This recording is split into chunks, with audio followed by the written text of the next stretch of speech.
I'm really excited to be giving you a pattern review. It's been a while, so I really hope that you enjoyed today's pattern review. Today's pattern review is the Vogue V2000. This is a very easy Vogue dress that is by Diane Von Furstenberg, who has introduced to us the classic wrap dress style in the 1970s. I talk a little bit about this on my channel when I introduce my wrap dress series. If you are interested in looking at my wrap dress series and the history of wrap dresses, please make sure that you look in the description box below and click on the link, and you can go over and watch the historical aspects of the wrap dress and how we have come to have the wrap dress. And you can also look at some of the different wrap dresses that I have made. I haven't been sewing a lot of wrap dresses of late. I do want to add more wrap dresses to the series, and so I'm really excited to share this wrap dress with you today. So the fabric and the pattern were both sponsored by Minerva, and so I am a Minerva brand ambassador. And so what that means basically is they give me fabrics, and in turn I sew up beautiful garments with them and share them with the community. And so I am going to be sharing with you both my review of this beautiful fabric as well as the pattern. So let's go ahead and start with the fabric first, and then we'll go ahead and get into the pattern review, and I will tell you the size I chose and all of the good stuff with the pattern.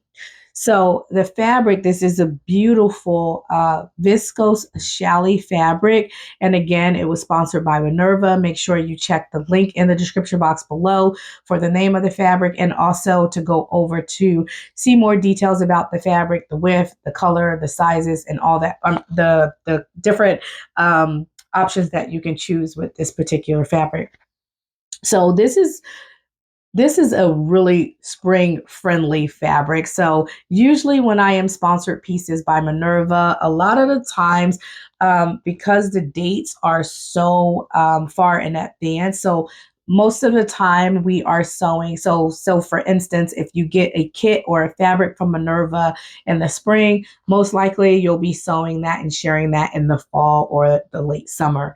And so this particular pattern and fabric happens to fall in the spring time of sewing. And so I'm really excited about that because it is a very spring friendly fabric and it's so gorgeous. It's sewed so beautifully. It has a really nice drape. And as you can imagine with most viscose challis fabrics, you know, it has the really nice drape that blows and billows in the wind. And so I really like that about the fabric. Surprisingly, this fabric did not snag, it didn't tear, I didn't have any problems with this fabric. Sometimes with viscose, depending on the size of needle that you're sewing with, you can get little tear lines or run lines in your fabric. I didn't get any of that with this, and so I was really happy with that. Minerva sent me a kit. And so in the kit, it included this beautiful fabric, and I had about 5 meters of this fabric. It had this beautiful Vogue pattern, which is the Vogue V2000, and I'll put the Vogue pattern here, and then any pictures that I have taken or videos that I have taken, I'll put that here so you can see what the fabric looks like as well as what the finished garment looks like on my body as well. So this pattern, I will say, you do have 2 different options, but it's very fabric hungry. And so I'll talk a little bit more about that after I talk about this beautiful fabric. So again, the fabric comes on a white fabric. I think it's somewhere between 57 and 59 or 60 inches wide or something like that. And I was given 5 meters of it because, again, this pattern is really fabric hungry. And again, really great fabric. I can't say any more about it. I really do like the colorway. At first, I didn't know if it would be like something that would be in my wheelhouse, but definitely is a beautiful springtime fabric. And I think depending on the type of garment that you make with it, it would be very, very lovely. So let's talk more about the pattern here. So the Vogue V2000, again, very easy Vogue by Diane Von Furstenberg. I got the size 16 to 24, but the pattern range is from size 6 to 24. So I'm guessing that you will have another size. That size will be 6 to 14 or 6 to 16 or something like that. And then you have the 16 to 24. I will say that this pattern, in terms of the bust and the waist, it does run a little bit larger than some of the commercial patterns that we've seen, especially to date. So I selected the size 18, and that's 43 inches for the bust. So usually a size 18 will be somewhere around anywhere between a 40, 41, 42. I don't normally see a 43 inch for the bust for size 18. Usually if I want to go a size up or something like that, like a 43, I'm selecting the size 20. So I will say that for the pattern. However, the sleeve pattern is very, very narrow.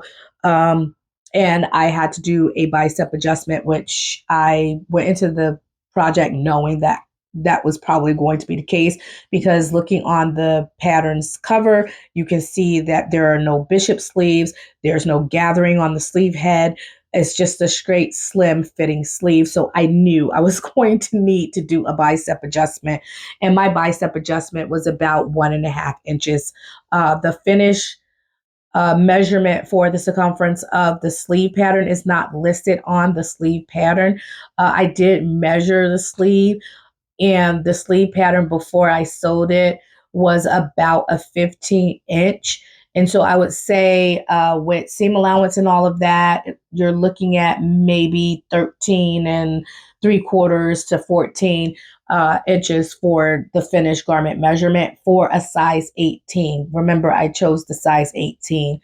I did that 1.5 inch bicep adjustment, so that gave me a little bit more room to play with. So that was really nice for this particular pattern. It was easy to do the bicep adjustment. Now, adjustments that I had to make. Well, before I talk about adjustments, let's talk about the pattern pieces. You get 12 pattern pieces. So this pattern does have quite a bit of pattern pieces here. For it to be titled Very Easy, remember, very easy doesn't always equate to beginner friendly, or it doesn't always equate to fast. So you do have 12 pattern pieces.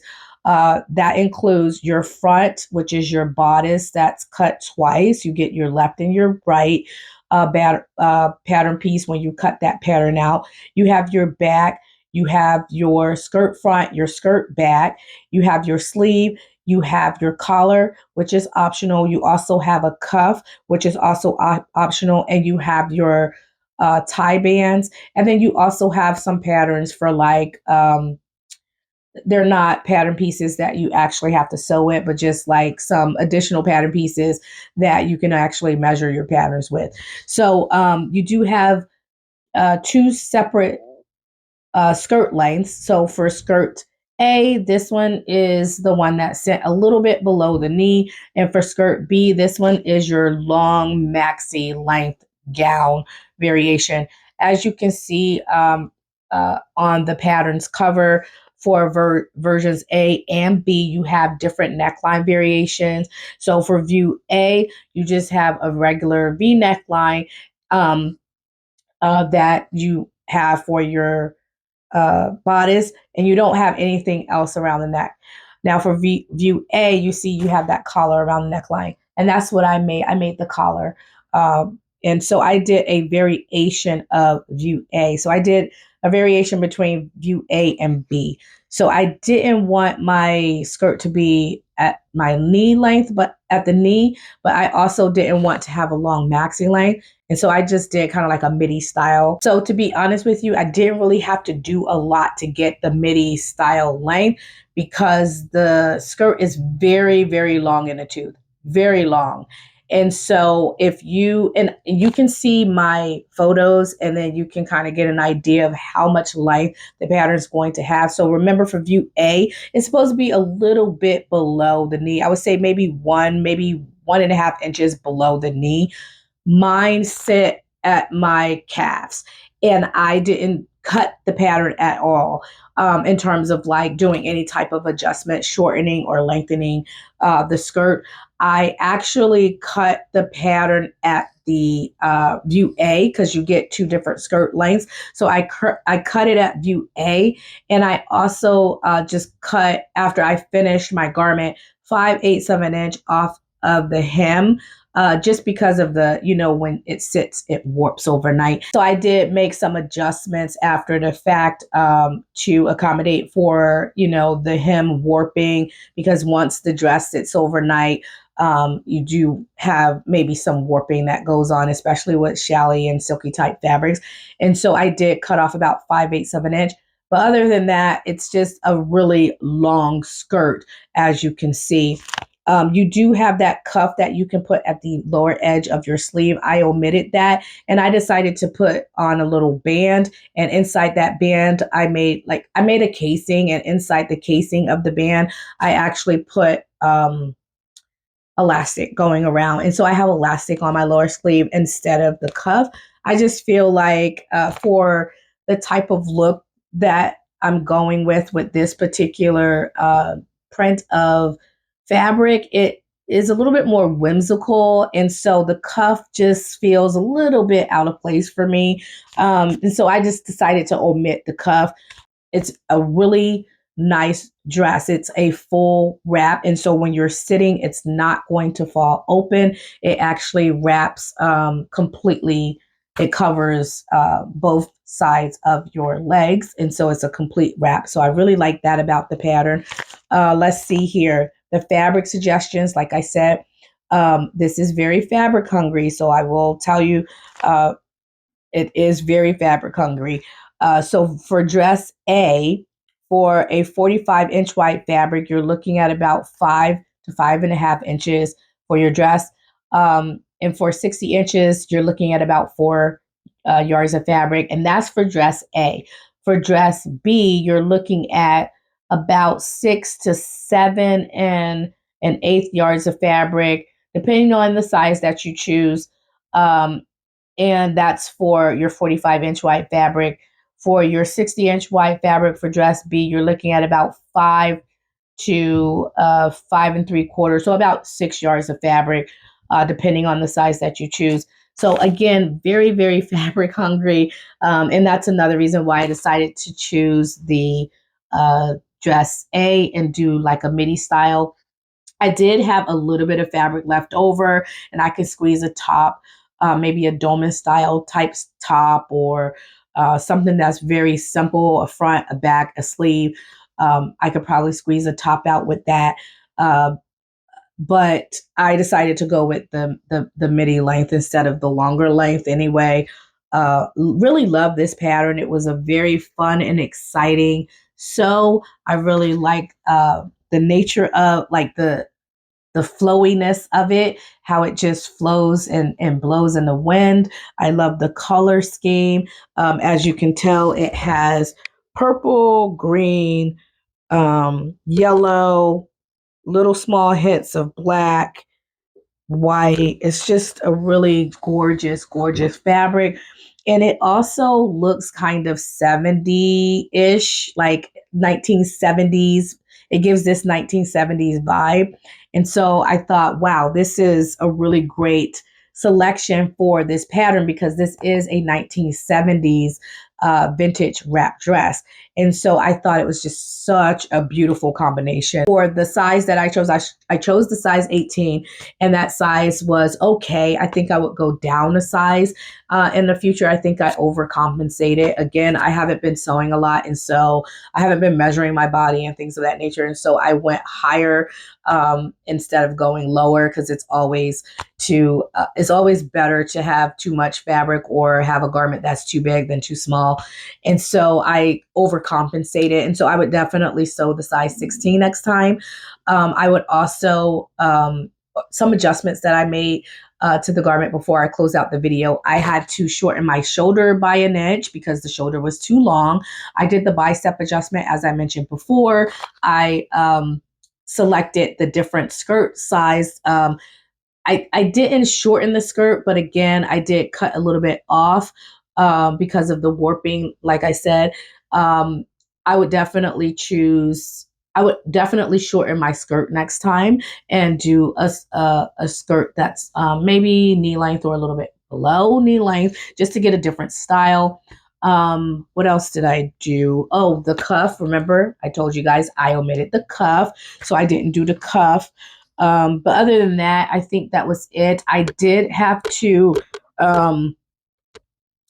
bring out my neckline a little bit. This is more of a plunging neckline than I would like.